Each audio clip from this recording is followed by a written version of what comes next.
ఎవరు పడితే వారు వాగుతారు, పిచ్చి పిచ్చి ప్రేలాపనలు చేస్తారు, మైకులు కనిపిస్తే రెచ్చిపోతారు, సోషల్ మీడియాలో విర్రవీగుతారు.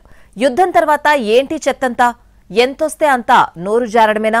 కోర్టు జోక్యం వరకు ఎందుకు వెళ్ళింది? యుద్ధం తర్వాత ఎవరు పడితే వాళ్లు ఏది పడితే అది వాగేస్తున్నారు. ఆపరేషన్ సింధూర్పై బ్రీఫింగ్ ఇచ్చిన సోఫియా ఖురేషీ, వ్యోమికా సింగ్, విక్రమ్ మిశ్రీలపై నోరు పారేసుకుంటున్నారు. దేశమంతా వీరిని పొగుడుతూ ఉంటే కొందరు నేతలు మాత్రం చిల్లర వ్యాఖ్యలు చేస్తూ నీచ బుద్ధిని బయటపెట్టుకుంటున్నారు. వీర సైనికులకు సెల్యూట్ చేయాల్సింది పోయి ఇవేం మాటలు? సైనిక అధికారులకు కులం, మతం, రంగు ఆపాదించడమేంటి? ఎవరు పడితే వారు వాగుతారు, పిచ్చి పిచ్చి ప్రేలాపన పేలుతారు, మైకులు కనిపిస్తే రెచ్చిపోతారు, సోషల్ మీడియాలో విర్రవీగుతారు.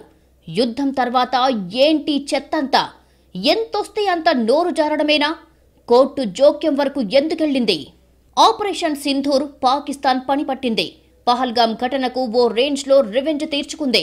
ఉగ్రవాదాన్ని పెంచి పోషిస్తున్న దాయాదిని కోలుకోలేని దెబ్బతీసింది. ఈ ఆపరేషన్ సింధూర్ వరల్డ్ వైడ్ గా హాట్ టాపిక్ అయ్యింది. దేశమంతా విజయ గర్వంతో ఉప్పొంగుతోంది. త్రివిధ దళాలకు సెల్యూట్ చేస్తోంది. జై జవాన్ అంటూ యావత్ ప్రపంచం కీర్తిస్తోంది. కానీ కొందరు నేతలు టంగ్ స్లిప్ అవుతున్నారు.